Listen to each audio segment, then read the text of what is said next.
Shalom, Israel. Welcome back to another edition of Bible Basics. Tonight's lesson, we are going into First Fruits, aka Pentecost, the Feast of First Fruits in the Bible. Let's open it up with Exodus chapter 34. So, we're going to get Exodus 34. We're going to start at verse 22. We're going to read 22 and 23. This is Exodus chapter 34 and 22. And thou shalt observe the Feast of Weeks, for the first fruits of wheat harvest, and the Feast of Ingathering at the year's end. Thrice in the year shall all your men, children, appear before the Lord God, the God of Israel. He said, thrice in a year shall all your men, children, appear before the God of Israel. Let's get Deuteronomy 16 and 16. There's a specific thing that I wanted to be said, because so those 3 times that we're supposed to appear, and this is saying, not to say that we're not supposed to gather on the other Sabbaths, but for whatever reason, if you have anything going on, you have some type of ailment, some type of issue, distance, he said, look, 3 times in a year, man, make it happen. 16 and 16, Deuteronomy.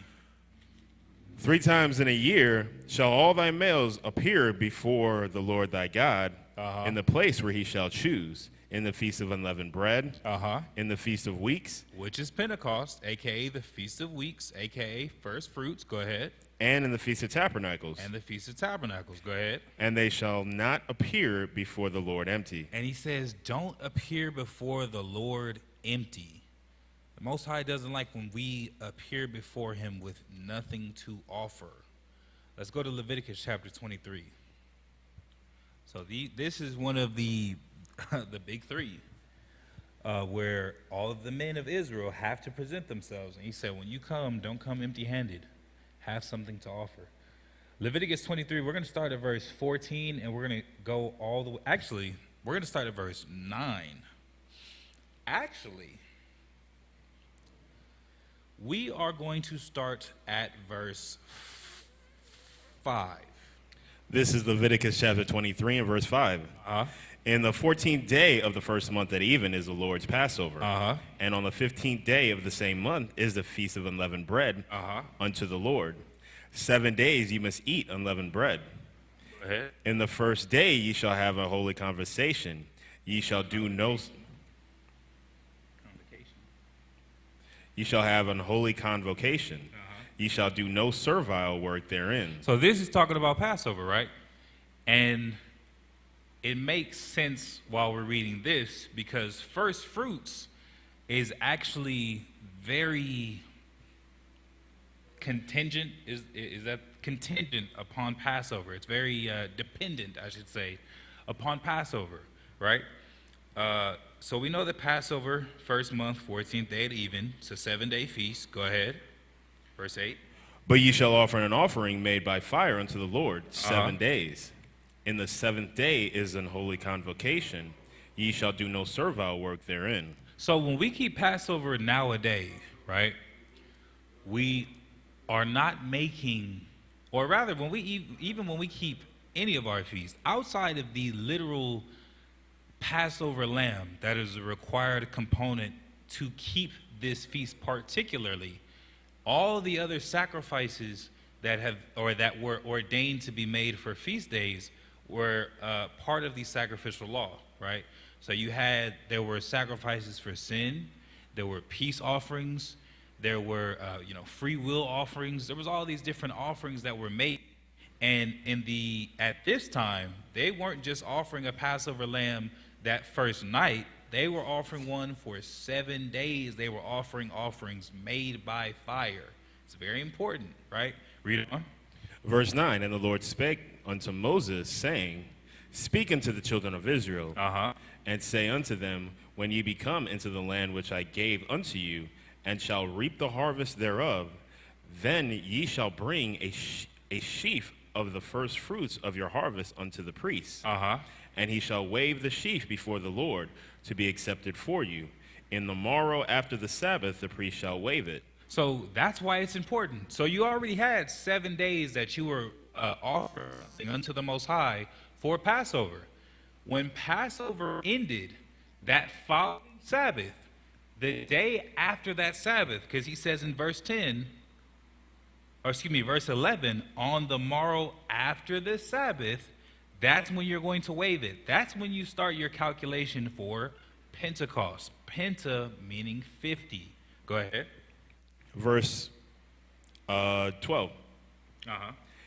And ye shall offer that day when ye wave the sheaf an he lamb without blemish of the first year of a burnt offering unto the Lord. And the meat offering thereof shall be 2/10 deals of fine flour mingled with oil, an offering made by fire unto the Lord for a sweet savor. And the drink offering thereof shall be of wine, and the 4th part of an hin. And ye shall eat neither bread, nor parched corn, nor green ears, until the selfsame day that ye have brought an offering unto your God. It shall be a statute forever throughout your generations in all your dwellings. Okay. So you have Passover, you're making sacrifices all those days. Let's just say your Passover ends on a Tuesday. That following Sabbath, right? The day after that Sabbath is when you begin your count, right? That's when you're offering, you're waving that sheaf offering. Go ahead, verse 15. And ye shall count unto you from the morrow after the Sabbath, from the day that ye brought the sheaf of the wave offering, 7 Sabbaths shall be complete. So from there, you're going to count 7 Sabbaths, right? So your Passover ends on a Tuesday. That Sabbath, that Sabbath you begin your count, That Sabbath you begin your count, right? 7 Sabbaths from there, and 1 day is the Feast of First Fruits.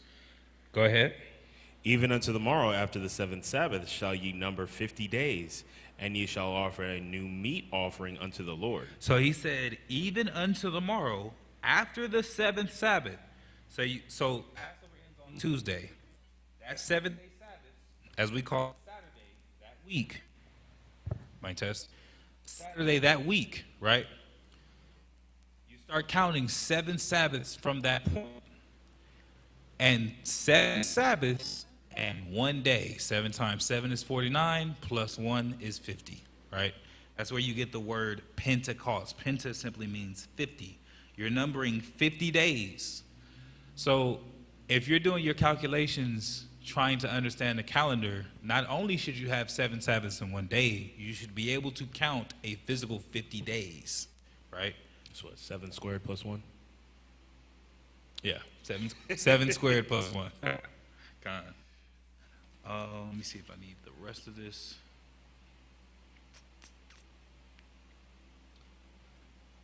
You can drop down to verse 21. So he goes into all the other components as far as the offerings and sacrifices, things that we no longer are commanded to give nor able to give, not only because Christ died and disannulled the sacrificial law, but also not having a temple.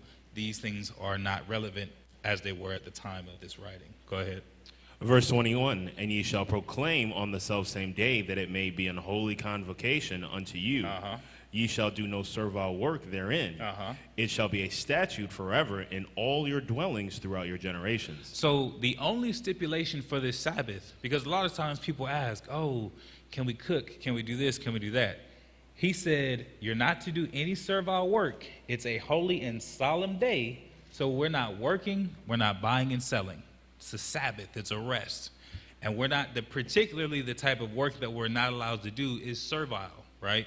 Go ahead. Verse 22, and when ye reap the harvest of your land, thou shalt not make clean riddance of the corners of thy field when thou reapest. Neither shalt thou gather any gleaning of thy harvest.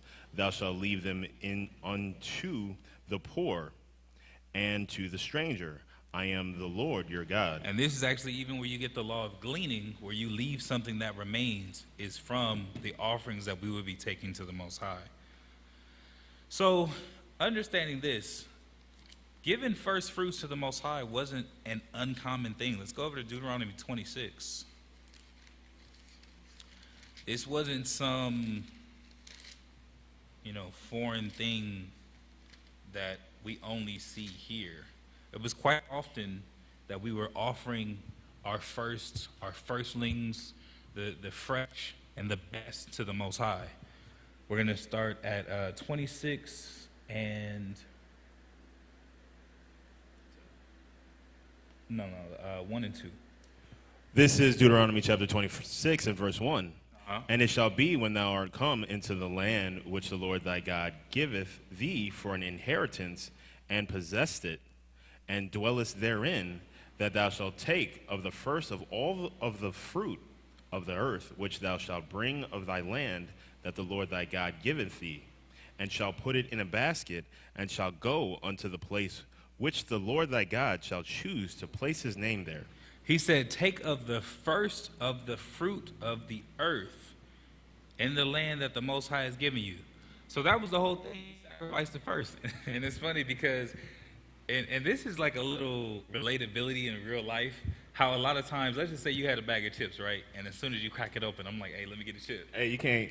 It's like the first one is sacred. Right. And it's funny because we still have a lot of these scriptural, I'm not going to say understandings because we don't even know why we do it. It's almost like an intuition. Yeah, it's just in us. Right. There's something about the first one. You crack open something, you want the first of it because there's just something in us. But we understand this is why the Most High was like, look, I want that. Right. The first of whatever fruit you have, the animals you have, that's the best. And you understand it's the best. He said, so offer it.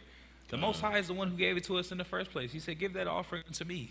It's an Incredible offer of humiliation, right? Humility. Yeah, you got to be incredibly humble to offer the first of anything to someone else. Man. Let's go to Leviticus 2. We're going to get 2.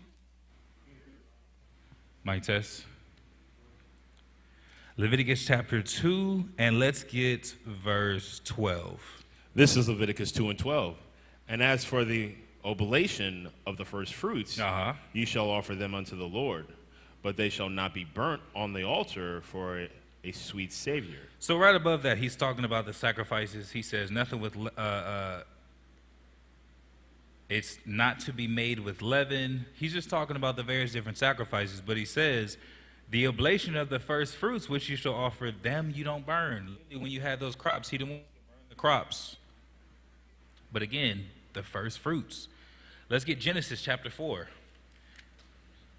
Now, the crazy part about it is a lot of people go to this and they'll try to say that this is evidence of Cain and Abel keeping first fruits, but it's a little harder to substantiate 100% because first and foremost, not only was first fruits dependent upon Passover, and that's one of the things that I wanted to emphasize in the beginning, but also all of those things that not only the first part of what you read, but a few of those scriptures that we skipped over. We don't have to go to it, but if you want to read it, Leviticus 23, when you start at verse 9 and continue on to read down, he goes into every single component that you're supposed to bring. We don't see here that Cain and Abel have gathered to themselves to be able to present before the Most High. But nonetheless, they still understood, okay, I'm going to bring, or rather, they should have understood. But you're actually going to see right here. Let's start at Genesis 4. Let's read from verse 1 down to 5. Genesis 1 and 4 and 1.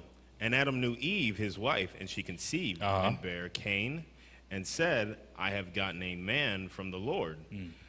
And she again bare his brother Abel, and Abel was a keeper of sheep, but Cain was a tiller of the ground. And in process of time it came to pass that Cain brought of the fruit of the ground an offering unto the Lord. So this is something that I noticed. So it said, what did Cain bring? The fruit of the ground, an offering unto the Lord. Okay, go ahead. And Abel, he also brought of the firstlings of his flock. He brought the what? The firstlings of his flock. Oh, so that's one of the things that I noticed when reading this, all praises, Cain brought an offering. Sure enough, he brought an offering, but it doesn't say that he brought the firstlings. He's not bringing his best. He's not really sacrificing. And you just said, it takes a level of humility. And you see that there were always great men who, when they got things, they were like, man, I'm going to just give this to the Father. Man, I'll be trying not to butcher these names. Was not Hannah the mother of, hold on, let me make sure.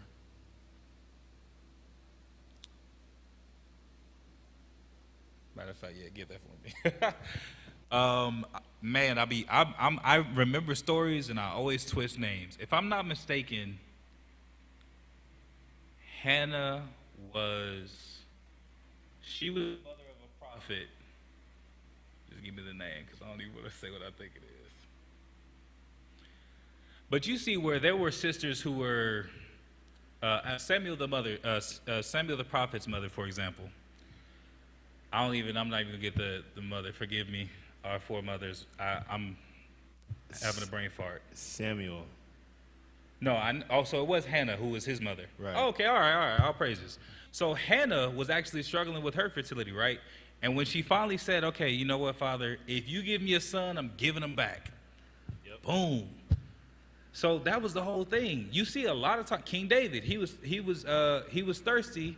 His men fought to be able to get to the well. He finally gets a cup of water. He pours it out in dedication to the Most High. So you see how honorable men would also practice. This is something that was already within our people, understanding when I get something, I'm giving the Father the first of it.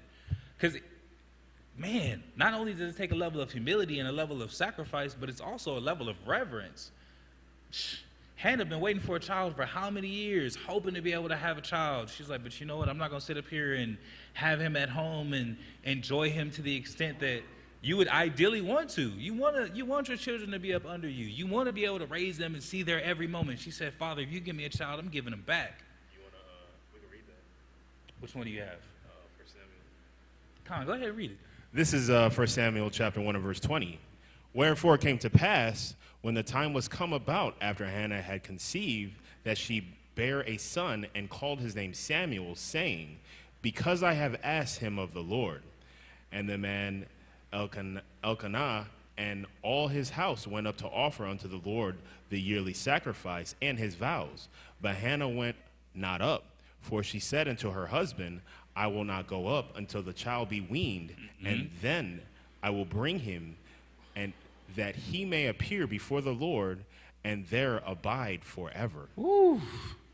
So she was praying for a child for years. She was waiting on this little baby boy. And she said, all right, look, Father, if you give me this child, I'm going to give him back. And she said, I'm just going to get to the point of being weaned. We talking baby. Right. We talking a young baby. And she said, because once I bring him up there this one time, he's going to abide there forever. It's not to say that she never saw her son again, but his every moment was in dedication to the Father. That's right. In dedication to learning how to serve, learning how to be a priest, learning how to be holy. That's an incredible sacrifice. It's a tremendous sacrifice for a mother to give her first son. Man. An incredible thing. So we see the same thing being practiced, not only in that instance, you see King David did it with the cup of water. And that's another reason why it's such a tremendous thing, because a lot of times we're waiting on that relief. That's what you really get a lot of times when you get your first, you get that relief. Man, I'm waiting on this check. Is it going to be alms? But I also been waiting on this, and I've been wanting to do this for a while. What am I going to put this towards? Hannah, I've been waiting on this son. Been waiting for the experience of being a mother. Am I going to, can we go here? I'm going to take him to the park. And she said, I'm going to give him to the Lord. David, he was thirsty. He said, man, I'm waiting for relief of my flesh. I'm anguished, feeling some discomfort. Got a cup of water. He said, man, this is to the Most High, dedicating it to the Father. Man. But that's the type of sacrifice that the Most High is like, okay, I respect that. I'll accept that. Let's go back to Genesis chapter 4. So Cain brought his fruit, whereas Abel specifically brought his firstlings. Verse 4. And Abel, he also brought of the firstlings of his flock and of the fat thereof. And the Lord had respect unto Abel and to his offering. So the Most High was like, all right, you bringing me the best. That's the best you got to offer. I accept that. Go ahead. But unto Cain and to his offering he had not respect. And Cain was very wroth, and his countenance fell. And that's what ended up starting the feud. Abel offered a more righteous offering because not only did Abel do what was required, he didn't consider or put himself above the Most High to take of the things that he had, understanding the Father had given it to him in the first place. He's not going to reserve the best unto himself. This is mine. He like, nah, this belongs to the Father. I'm going to offer it. Let's go from there. Go to Exodus chapter 34. We don't have too many more. Exodus chapter 34, we're going to get verse 19 and verse 20. All that openeth the matrix is mine, and every firstling among thy cattle, whether ox or sheep, Salakia, that is male. So the Most High said everything that opens the matrix, meaning the firstborn that opens the womb, he said that's mine. Whether it's the cattle, the sheep, the ox, whatever it is, he said, and that is male. He said all of that is mine. Go ahead. But the firstling of an ass thou shalt redeem with a lamb. And he said, if it's something unclean, he said, I still want mine. If it's a donkey or some other type of animal, he said, then take me a lamb. Go ahead. And if thou redeem him not, then shalt thou break his neck. He said, and if you don't want to sacrifice him, then you can send him to me another way. All these spirits is coming up here regardless. That's how the Most High moving. Man. He said, I'm going to get mine. You don't want to redeem him? Break his neck. Kill him then. You can't have him neither. Right. That's how he moving. Go ahead. All the firstborn of thy all the firstborn of thy sons thou shalt redeem, and none shall appear before me empty. And he said, all the firstborn of thy sons you're going to redeem, right? It's like a trade. All right, I'm going to give you something. You want to be a mother, you want to be a father, you want this, you want that. What are you offering? What are you sacrificing? What do you have to be able to offer to the Father for the things that we ask for? And you know what's crazy? That's the main thing that most of the time, not only people who read the Bible, but especially our people who are in the world don't seem to understand and don't seem to care about. We want to call upon the Most High every time we're having an emergency, every time we have an issue, every time we have a need. But in our comfort and in our security, we're forgetful. That's one of the things that made the Father angry when he brought us into the land. He said, Jeshurun waxed fat and kicked. What happened? I gave y'all commandments. I gave y'all statutes. I gave you judgments. I even gave you prophets and leaders. And the moment that things start to go well, it's like we forget about the Most High. And the moment that we have an emergency, that's when we're looking for him the most. But he said, look, I don't want you to appear before me empty. I don't want you to have nothing to offer. Offer me something when you're not in need. So when you do call upon me, it's going to be meaningful, because I can see all the things that you've done and all the things that you've offered and sacrificed from the last time that you were in need to now. You have something to give.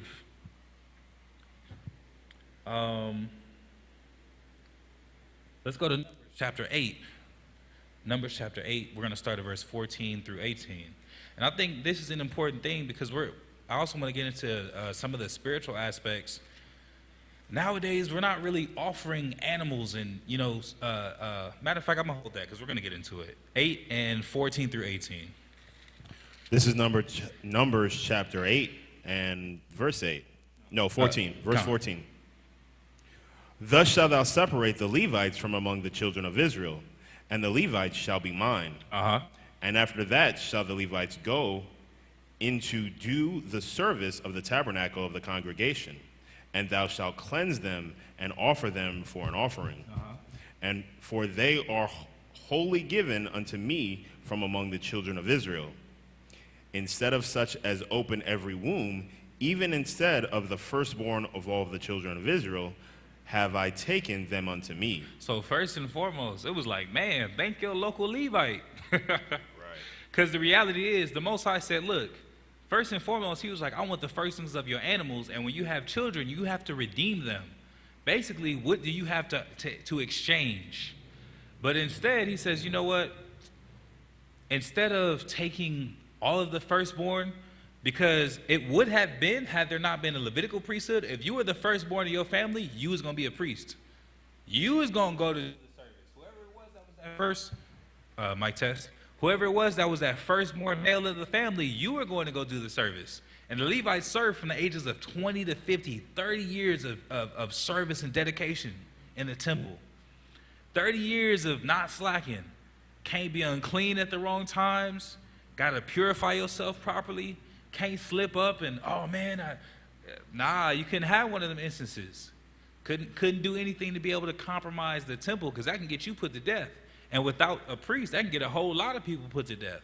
So for 30 years, they had to be on their A game, so to speak, monitoring everything that they came in contact with, monitoring everything that they came across, everything that was going on around them, their own habits, their wives, their children. Nothing make them unclean. And they dedicated themselves for 30 years in the temple. When they was 50, that's where you get your retirement. You go ahead and head home. You did well. So he said, instead of the firstborn being that, all the children of Levi, that entire tribe, is going to be that in place of the firstborn. Go ahead.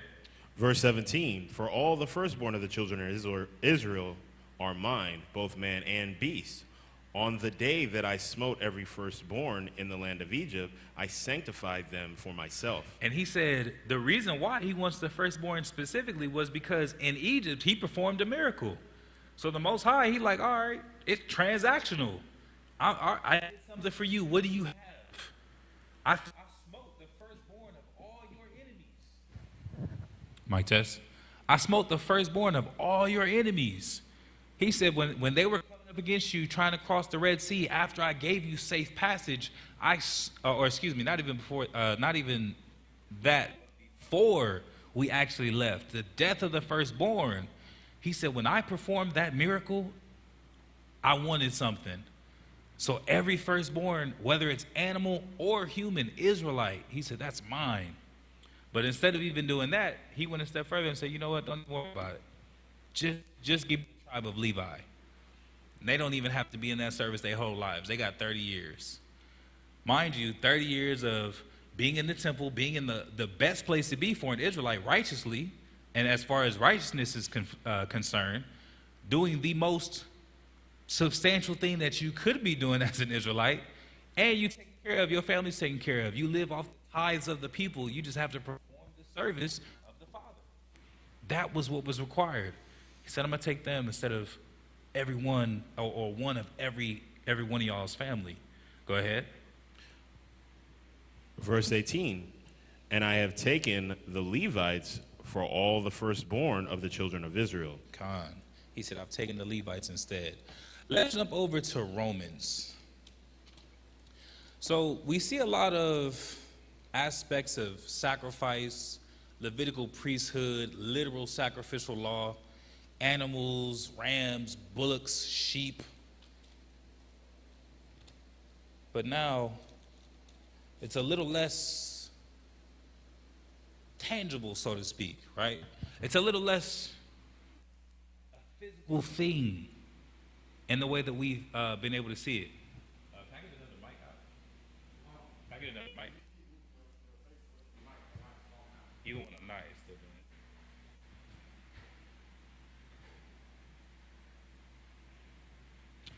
sorry. Romans chapter 12, verse 1. We're going to read 1 and 2. This is Romans chapter 12 and verse 1. I beseech you, therefore, brethren, by the mercies of God, that ye present your bodies a living sacrifice, holy, acceptable unto God, which is your reasonable service. So he said, now, instead of having a ram, a bullock, or whatever type of offering, he said, I want you to offer yourselves. That's the ultimate sacrifice. And there still are physical aspects of that. Because like I said, when we sit up here, even alms, giving of some of the more tangible things that we can offer. But whatever it is that we have, now we have talents and gifts, things that you'll be able to help your people with. And one thing about Israel, we're always in need.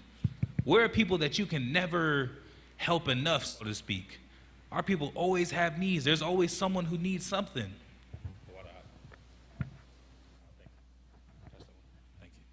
Mic test. There's always someone in Israel who's in need. And as opposed, and a lot of times it's things that are fairly simple, right? Offering your time. That's a big thing. You offer your life. That's one of the things he said, look, present your body now. As opposed to you trading yourself or trading your sin for the blood of an animal, offer yourself. Bring forth your fruits worthy of repentance. Bring forth your works. Bring forth your faith. Get yourself right. He said that's your reasonable service. Go ahead.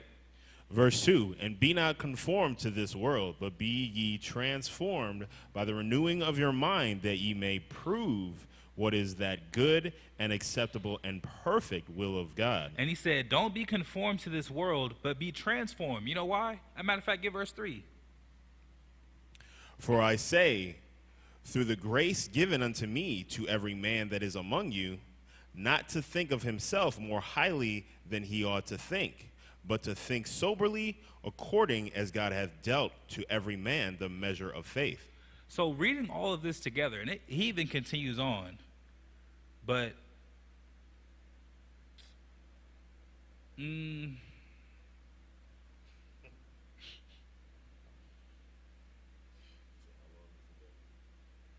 now let's just read down to verse 6. Verse 4, for as we have many members in one body, and all members have not the same office, so we, being many, are one body in Christ, and every one members one of another. Having then gifts differing according to the grace that is given to us, whether prophecy, let us prophesy according to the proportion of faith. So he then starts to go into the different levels of gifts. And none of these things are a physical thing. It's literally what you're able to offer, right? So that's why I said we still have some tangible things. You still have things like alms and, things that you can give. And sometimes that's substantial. Somebody going through something and they're hungry, you offer them a plate. That's huge. And if you've ever been on the receiving end of getting a plate, man, not only is it a humbling thing, but it's a thing that really increases your appreciation, right? So that's still a very important aspect, but it's an aspect that's what Israel has a need of, and ultimately a reflection of the spirit that is within you, a reflection of the care that you have for your people, a reflection of the level of sacrifice that you're willing to give, a reflection of the care that you have for for Christ, for Yahweh Shai. So reading from, were you going to say something? No, I was just going to say that these gifts, while you have the ability to offer these tangible things, these gifts that are being talked about right here are gifts that are a greater sacrifice, right? And these are more meaningful gifts because they provide a more substantial offering to whoever it's being given to, right? These are things that that help with character. These are things that help with emotional or relationship issues. These are things that help an individual know how to move the way that the Most High has commanded us to move. Khan, absolutely. And like you said, so from verse 1, he said, present yourself a living sacrifice. So the things that you have within yourself, those are the things that he wants you to present. The things the things he wants you to invest. Then he says, don't be conformed to this world. Why? Because it's not something new upon the earth. The world teaches that everybody's entitled to their own opinion, right, that your life is your own, your body is your own, and everything should be about gain for self. Right. So he said, don't be conformed to the ways of the world, because this is not the first kingdom that has this mentality. Egypt had that mentality. Babylon had that mentality. Rome had that mentality. UK, USA. It's always been present, and it's always been a temptation. And it's always been contrary to what the foundation that has been laid out for us, not only by this word, but by Yahweh Shai. And that's why he made it clear over and over and over again, I'm not here to do my own will. I'm not here to sit up here and do the things that are satisfying unto me. And it's not to say that he didn't have fun. It's that he had some wine. He went to weddings. He went to functions, right? But he always had the Father's will in mind. What is it that I need to be doing? And when it came down to this or that, he always went with what was right. So he said, don't be conformed to the ways of this world, but be ye transformed by the renewing of your mind. Over time, you start to grow in the spirit. You know what? What's being asked of me is not as impossible as I'm making it out to be. It's not as much of a burden as I'm telling myself that it is. Right. I'm just going to bear this. I'm just going to put my head down and get to work. And those are the things that the Most High says, okay, that's acceptable. And it's on top of that, for the reward that we'll receive, he said, this is reasonable. Right. We can never even go far enough, because how do you even pay back eternity? It'd be hard in the moment to bear these things, but what's 80 years in the face of eternity? That's even if we live that long. Right. Nowadays, I ain't going to say we got it easier, but it's like we having a crash course of sacrifice. You don't even get that long no more. Man. He said, be transformed by the renewing of your mind, that you may prove whatever it is that the Father has willed for you. When we sit up here and we study and we read these scriptures, we see the examples laid forth. We see the things that we're called to do. He said, prove it. Prove also means to, it's not just like if I were to say, if you told me you could jump 10 feet and I said, prove it, like show me. It's also meaning, let me think of a good synonym. Not just prove it in a way of I need to see it for myself, but prove in the same way it's like prove a friend. In the same way where you're going to be able to see for yourself the sacrifice, the things that you're giving, and the true spirit of the Most High, proving his will, understanding his will and the glory that is within it that he has called you to do and to be. Understanding, he said, look, prove this. Is this really what's right? Is this really what's excellent? Is this really what's the best? You prove it. I seen a quote not too long ago. It says, practice the impossible. Well, if it's impossible, how are you going to practice? But that's basically what we've been called to do. Sit up here and have to deal with not only the issues of the people, but of the wickedness. Sitting up here for Yahweh Shai to have been the second most powerful being in the universe, and he humbled himself like a man in the flesh, walking amongst his own creations being disrespected and ridiculed. I'm sure a lot of us would find that impossible. Then he said, look, I'm going to humble myself so far as to allow them to kill me. And I'm going to experience the pain. He didn't click some switch in his mind and, all right, here's the part that I'm just going to clock out for. He went through all of it. Kill him unjustly. Unjustly at that. And at the hands of betrayal. Right. A betrayal that he knew was coming. That just hearing those things, I'm gonna be real, that it feels impossible. Man. Like, how am I supposed? Right. But that's why he said, this is a sacrifice. Prove my will. Understand what's really happening. See for yourself.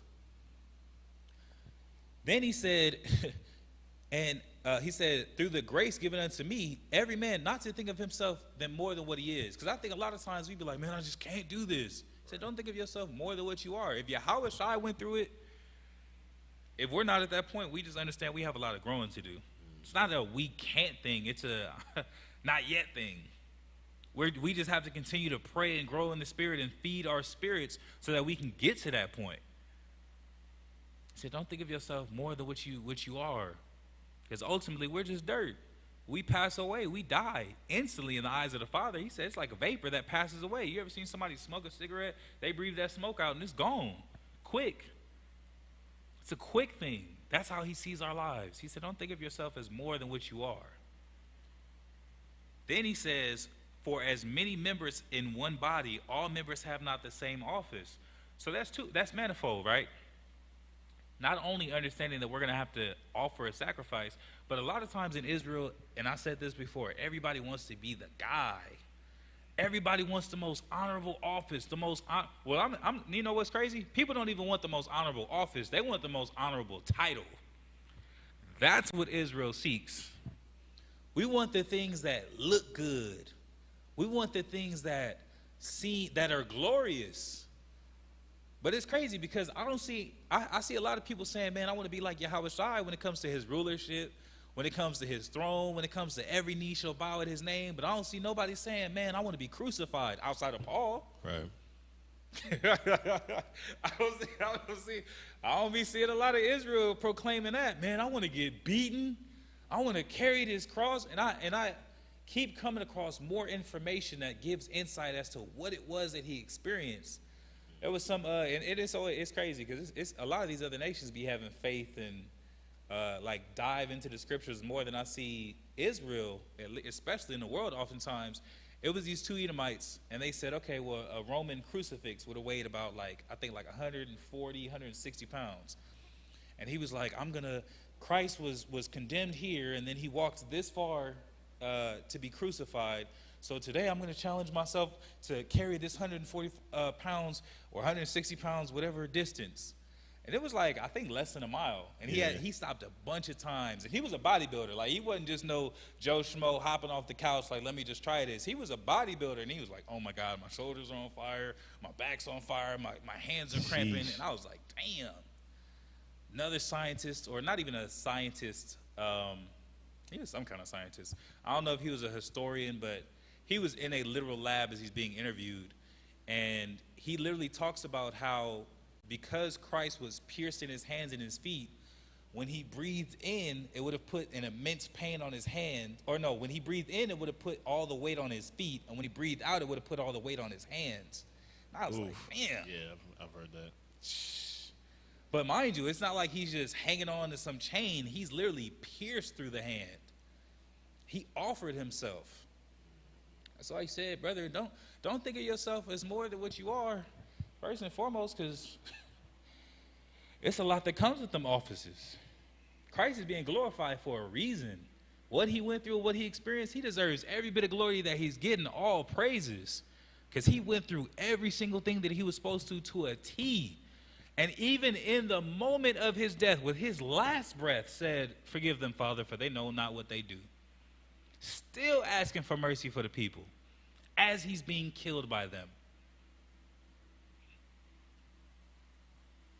I mean, we just speak words, but to be in that moment and to be in that pain and to the views from his eyes, I can't even fathom. He was able to look out into the crowd and the people knowing that these are the people that said, give us Barabbas, and still ask for them to be forgiven. Man.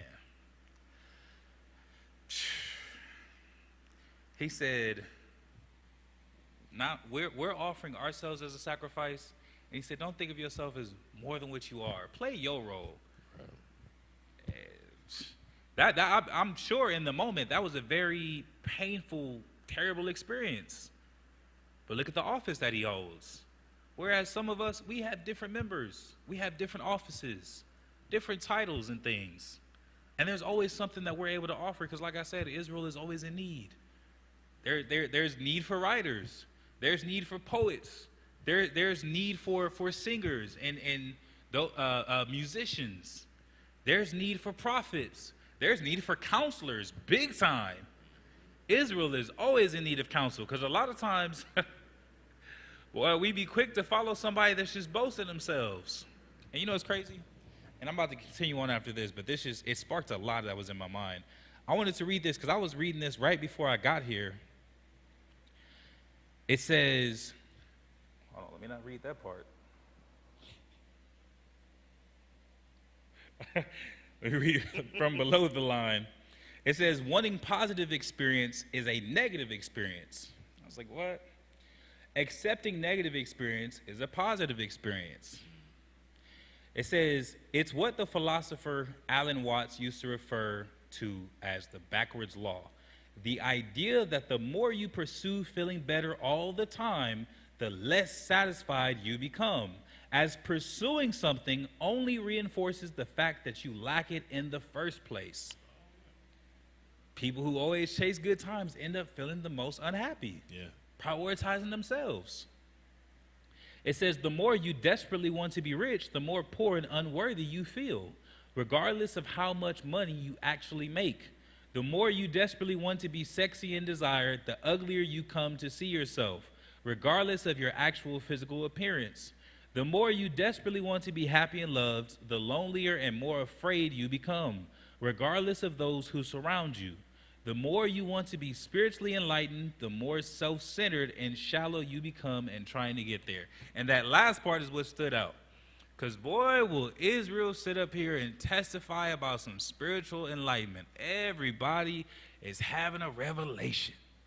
Everybody is, you ain't got on no fringes.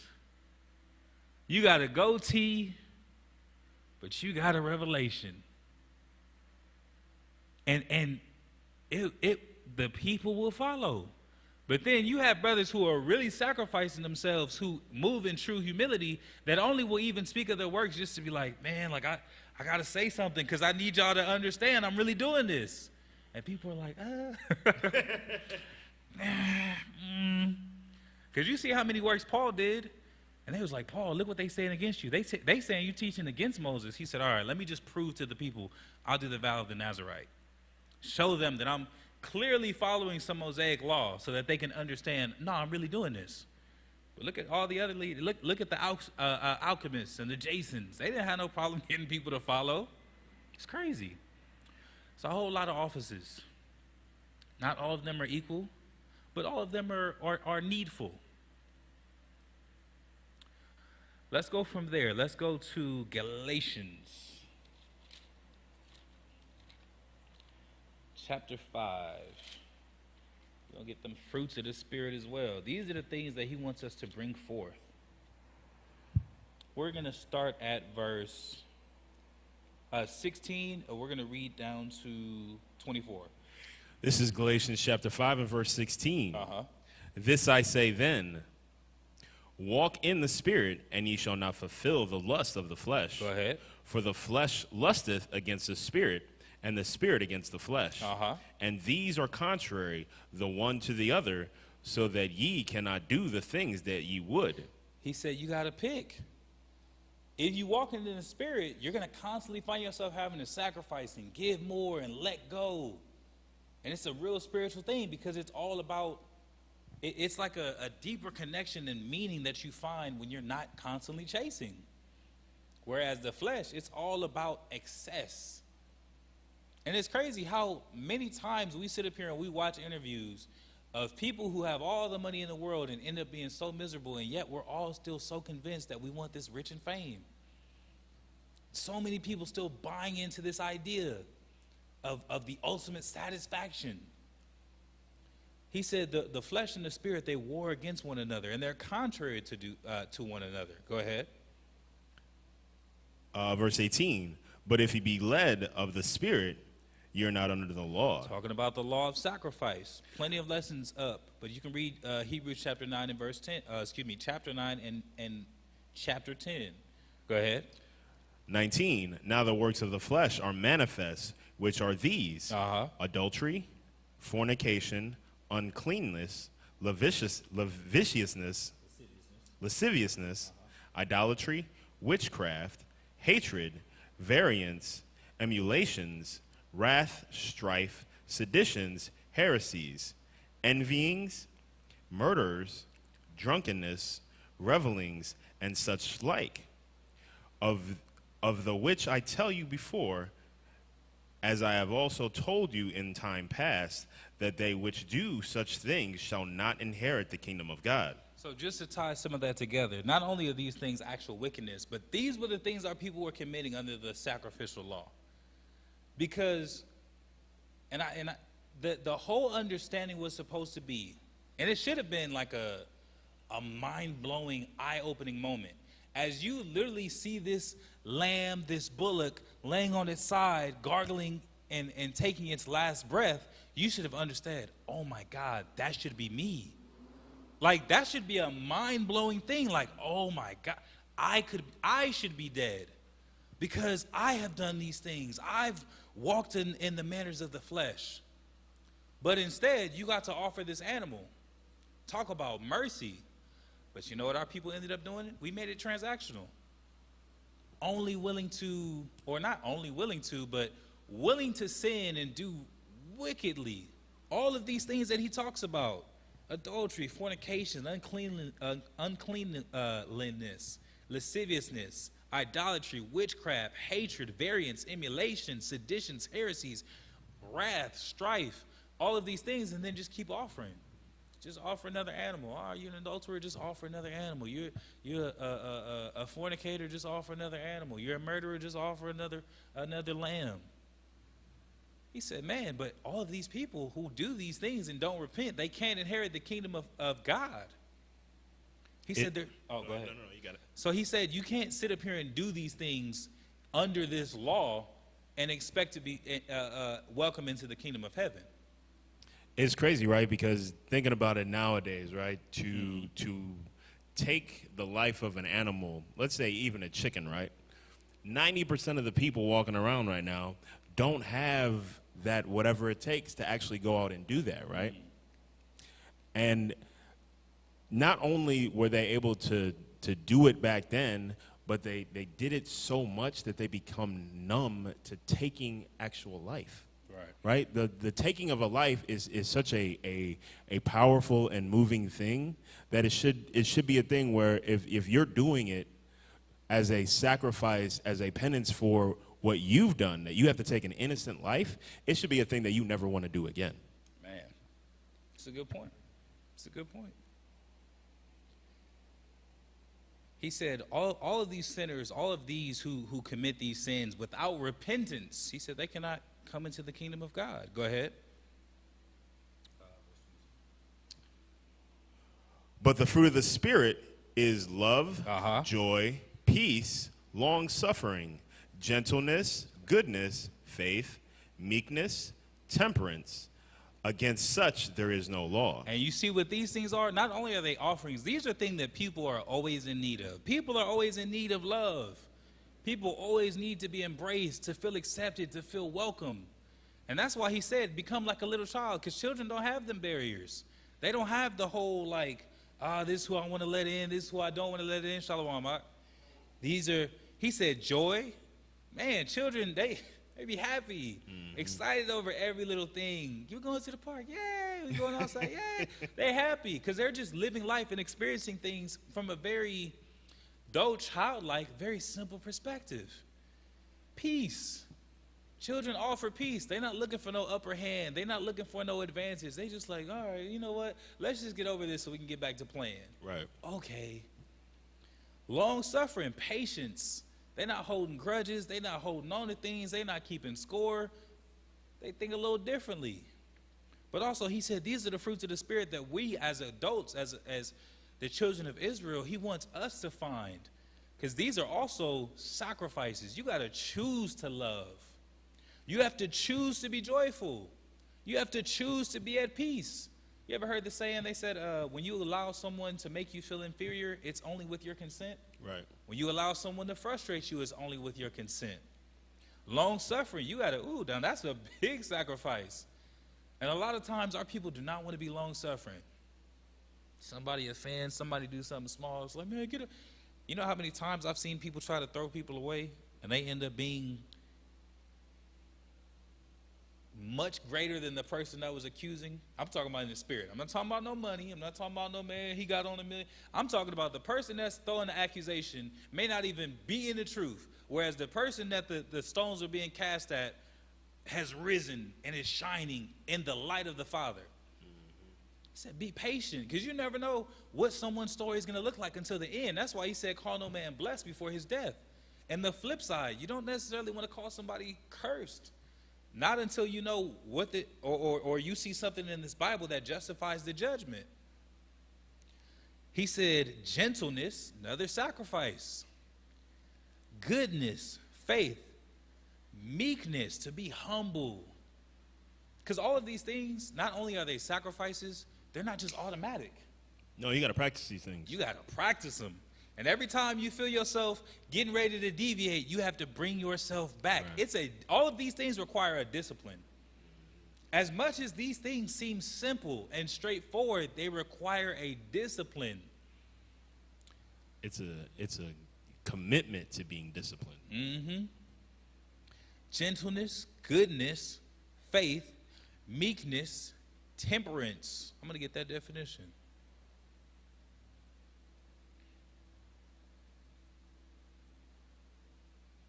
It says temperance, moderation in action, thought, or feeling. Restraint. Self-control. Self-control. When they were talking to Yahushua, like, man, like, want us to, should we draw the sword? You know what I'm saying? What we gonna do? He was like, man, I can call legions. Right. We seen what one angel was doing in the wilderness, killed hundreds of thousands, tens of thousands in a couple of moments. He said, I can call 144,000 of those. I probably only even need the one. Right. He said, but nah, I'm gonna go through with this. Ooh, that's a lot of restraint. He said, in all of these things, there's no law against these things. There's no law against it. Go ahead. Verse 24. Uh-huh. And they that are Christ have crucified the flesh with the afflictions and lusts. So do you see the fruit that you're bringing forth? You changing your mind, you humbling yourself, you're sacrificing, you're giving, you're understanding the will of the Father, proving it within yourself. Knowing that the will of the Father is already perfect and whole, but understanding it for yourself by experience. Being patient, being loving, being joyful, being peaceful, being long-suffering, being temperate. Crucifying your flesh as opposed to the spirit. A lot of people crucify their spirits. Let's go to James real quick. James chapter 1. Actually, it's not real quick. It's going to be a little read. James chapter 1. A lot of people, our people in the world are people against the commandments. They're crucifying their spirits. Because no matter what they sit up here and try to convince themselves of, they know the things that they're doing are wrong. You know how many brothers I've come across and I've told them, look, brother, you know, sex is marriage in the Bible. Man, that makes sense. And I've had so many testimonies of brothers saying, man, I felt more incomplete. I felt kind of empty. I felt like this wasn't me. I felt like I didn't want to look at myself or whatever the case may be, but I was just doing things that I was told were common. If you're in the world, you're betraying your conscience. You're betraying your spirit. You're betraying these things that are within you innately as an Israelite to be able to understand the will of the Father. But instead, they crucify the spirit to go with the flesh. Christ has called us to crucify the flesh to go with the spirit. Starting at verse 12, we're going to get 12 through 23. This is James chapter 1 and verse 12. Uh-huh. Blessed is the man that endureth temptation, for when he is tired, he shall receive the crown of life. Salakia, for when he is tried, he shall receive the crown of life, which the Lord hath promised to them that love him. Let no man say when he is tempted, I am tempted of God. For God cannot be tempted with evil, neither tempteth he any man. Go ahead.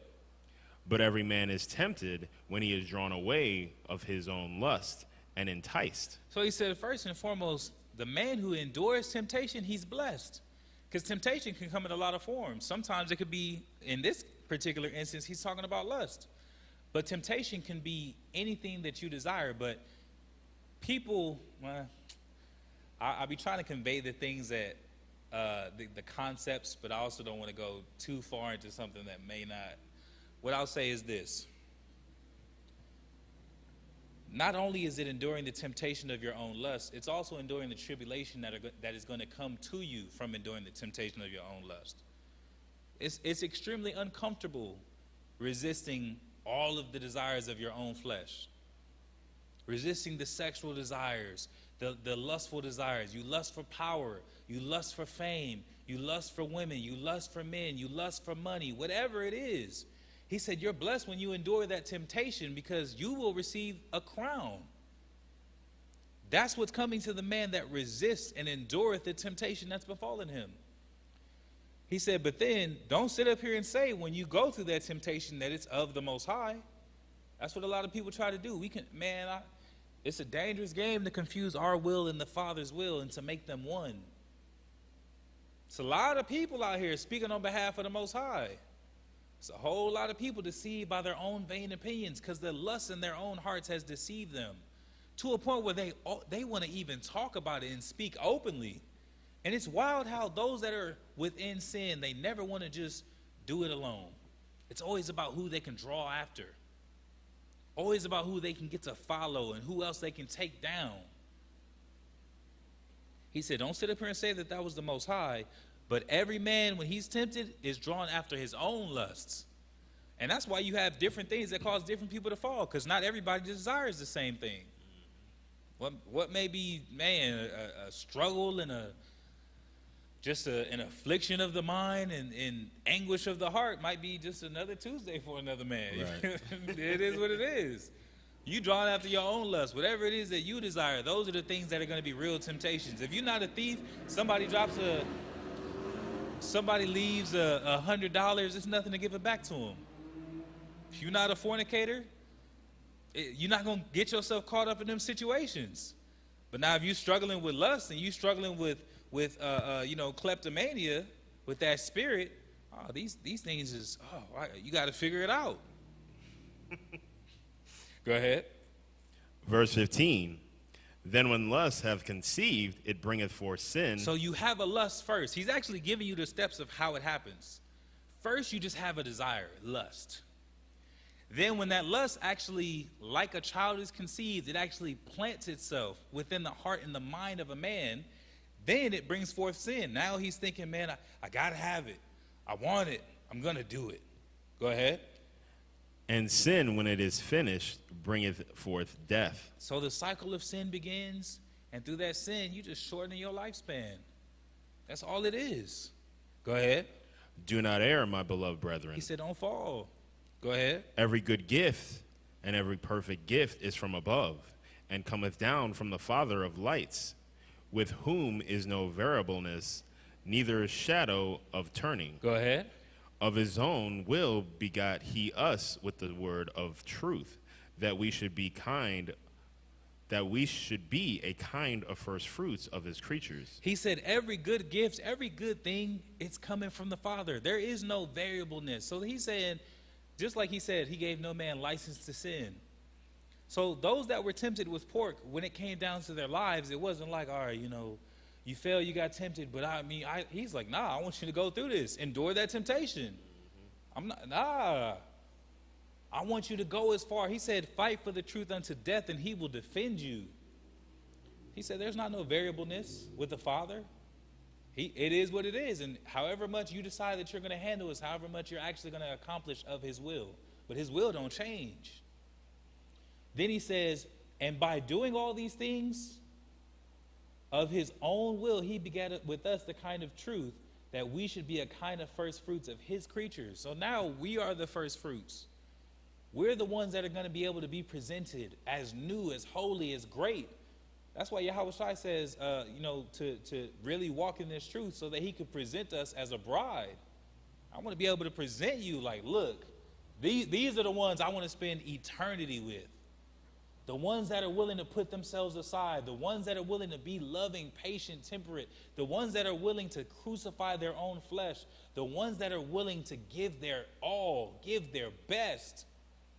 He said, we're a kind of first fruits to him. All praises. Go ahead. Verse 19. Wherefore, my beloved brethren, let every man be swift to hear, slow to speak, slow to wrath. For the wrath of man worketh not the righteousness of God. Right. Wherefore lay apart all filthiness and superfluity of naughtiness, and receiveth with meekness the engrafted word, which is able to save your souls. So he said, lay apart all this stuff, the filthiness, the naughtiness. He said, just receive the word. Go ahead. But be ye doers of the word, and not hearers only, deceiving your own selves. And when you're able to humble yourself and receive the word, because all praise to the Most High, if you wearing fringes and you started this path of understanding you're an Israelite, you received the word to an extent. Or you've received the word, but now it's just about what type of seed you're going to be. Those that get eaten up, those that ain't got no root, those that bear the heat of the day and bear fruit 100-fold. Now it's like the question lingers, who are you going to choose to be? So he said, with meekness receive the word, but don't just be a hearer of the word, do it. Don't just make you feel good, you get caught up in the pattern. He said, I gave you this because I want you to read it and study it and exemplify it. Go ahead. Verse 23, for if any be a healer of the word, and not a hearer of the word, and not a doer, he is like unto a man beholding his natural face in a glass. Give me verse 24. For he beholdeth himself, and goeth his way, and straightway forgetteth what manner of man he was. So he's talking about integrity, right? He said, if you're going to be a hearer of this word, but you're not going to be a doer, it's like looking in the mirror. Because a lot of times, not only on a very simple sense, so I think I don't know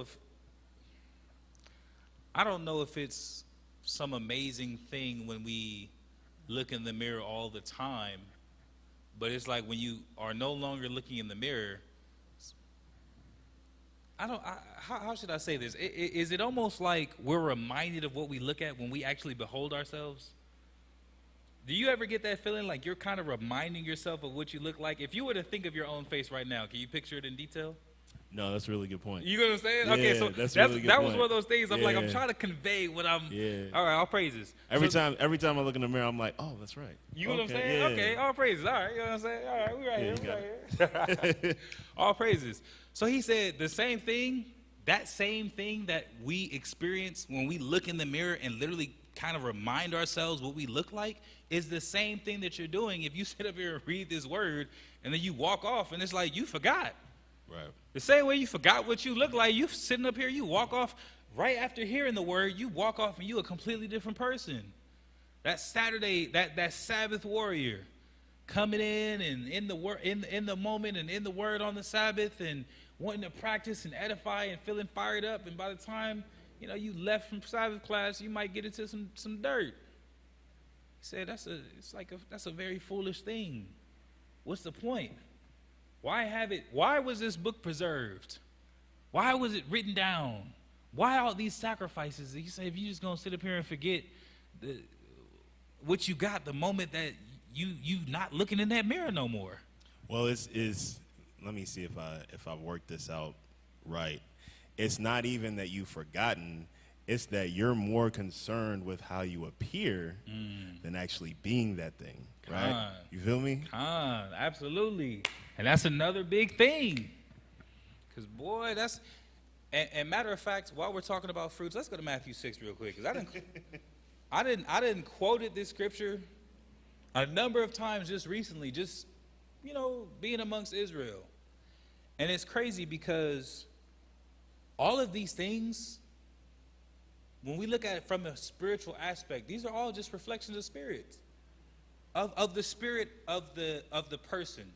Whether you see a good action or a bad action, whether you see a boastful or a humble, whether you see what's the word I'm looking for? Not benevolent, belligerent, or a patient, you're seeing a reflection of the spirit. Matthew chapter 6. Let's get verse. Man, I might as well. Let's start at verse 6. This is Matthew chapter 6 and verse 6. But thou, when thou prayest, enter into thy closet, and when thou hast shut thy door, pray to thy Father which is in secret, and thy Father which seeth in secret shall reward thee openly. So first and foremost, he talks about the prayer.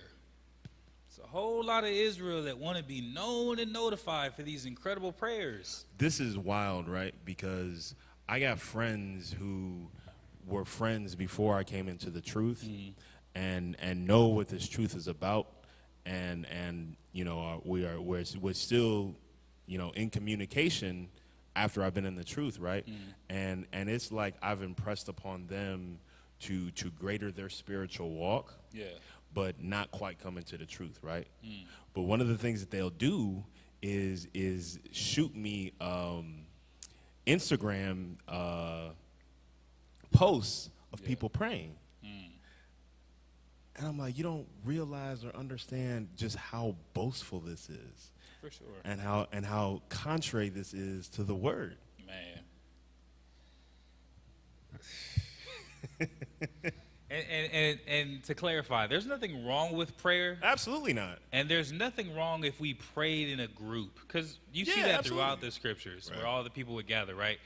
But the thing that comes in is when people are doing the extras, and this is not even something that they probably do on a daily basis. There are some brothers who pray long, and they really be about that. Yeah, absolutely. I'm talking about they enter into that prayer closet, they praying.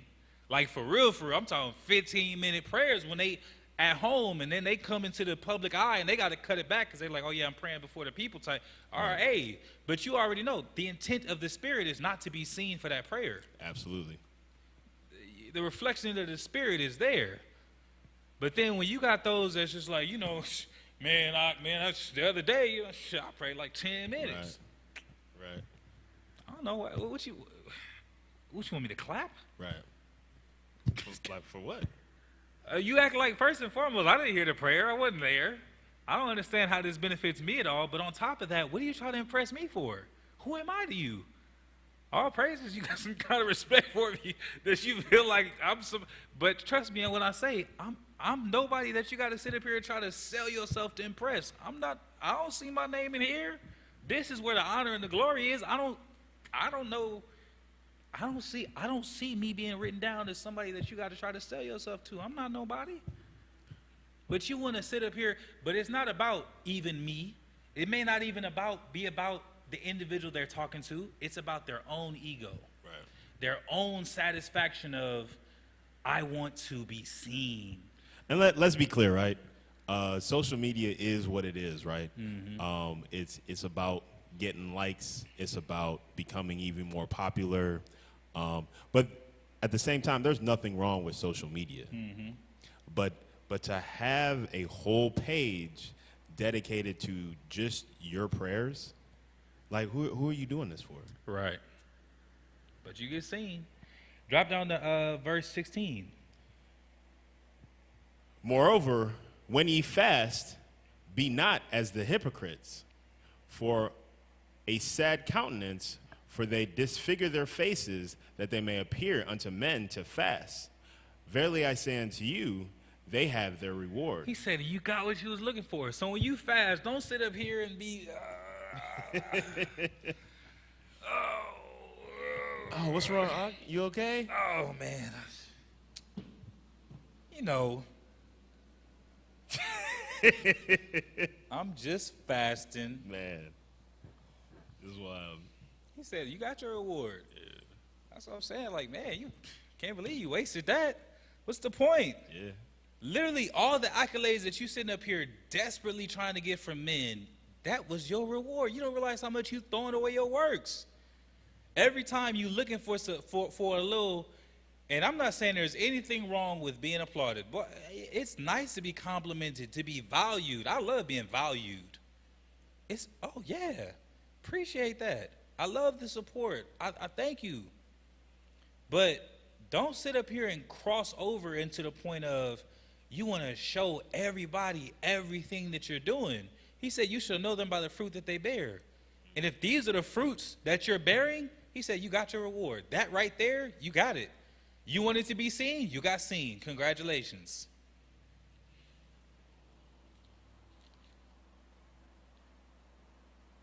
And it's crazy because he also calls them hypocrites.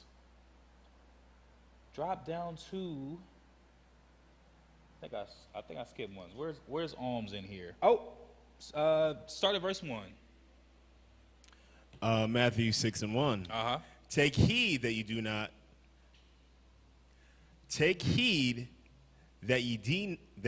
do not your alms before men to be seen of them. Otherwise ye have no reward of your Father which is in heaven. He said, take heed. This whole chapter is about intention.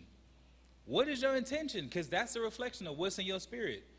You sitting up here giving your alms so that everybody can see you? Hey, man, you know, I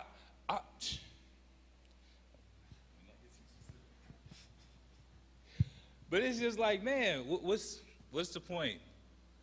You know, I just dropped $100 into the. No, it's not even that, bro. It's the dropping coins from up here. So they splash loud. Hey, and that's the reality. Yeah. That's the reality. I shouldn't even, like, the reality is it's not even just entertainment. It's really wild because the scriptures say what they say. Right. That was your reward. When you threw the coins up in the air, you threw them bills up in the air, and everybody looked, and everybody was like, oh. That was it. That's your reward. Enjoy it. Bask in it. Congratulations. Man, you might want to start recording them. You can make them last longer, because that's all you getting. Right. Read on. Therefore, when thou dost thine alms, do not sound a trumpet before thee, as the hypocrites do in the synagogues and in the streets, that they may have glory from men. Verily I say unto you, they have the reward. Boy, you got that was it. Said they sounded the trumpet. The trumpet is known for the blast, for the alarm, the alert. I'll do it. I'll get, all right, congratulations. He said you could have just gave that. You know how many avenues it is to do alms silently? Man, too many. Excuse me. Too many for you not to. But ultimately, what's the intention? I'm not gonna show up to an empty class and drop my alms quietly in a box and leave. That's not satisfying. I'm gonna wait until we in a packed Sabbath class, a packed class for the feast. What you gonna do? You raise your hand? Right. Hey, you got an envelope? I just wanted to let it be known. He said, all right. Where are the envelopes for alms? Right. Look. Hey, you know what? It is what it is. Because the reality is, like, look at what Christ says about you. Yeah. He said they're hypocrites. Do the hypocrites have an inheritance in the kingdom of heaven? Nah. Don't get mad at what we saying in the way that we able to laugh about it. Because we understand that don't get mad at the laughter. Look at what Christ is saying. That's what ultimately you should be receiving, is the message behind what he says he thinks about people who do those things. If this is one, and if you identify with these things, start making some adjustments. Man. Start making some adjustments, because otherwise it's not even counting. Quick, fast, and in a hurry. You have anything you want to add? No. Okay, I'll phrase it. So that was all, Israel. Yes, that is the conclusion of the lesson. I wanted to go into some of the things that are fruits of the Spirit, some of the things, because like I said, we're not really offering, or not really, we're hardly ever offering these physical offerings anymore. Yeah, for a feast, for a meal, you get some things here and there, but ultimately in your daily, you spend a whole lot of time out in the world living your life, able to offer sacrifices according to what's in your heart and in your mind, far, far, far longer than the few moments that we actually have when we're able to come and offer things to one another. So ultimately, the first fruits that we should be offering is of a sound mind, a sound heart, a sound spirit, thinking joyfully, righteously, peaceably unto the Father and to our King Hamashiach Yahweh Shai. With that, we appreciate you for tuning in with us, Israel. We appreciate the support on the classes. Please share with your family so that the truth can go out. Those that are called by our King Hamashiach Yahweh Shai can be saved. And with that, we say Shalom. Shalom.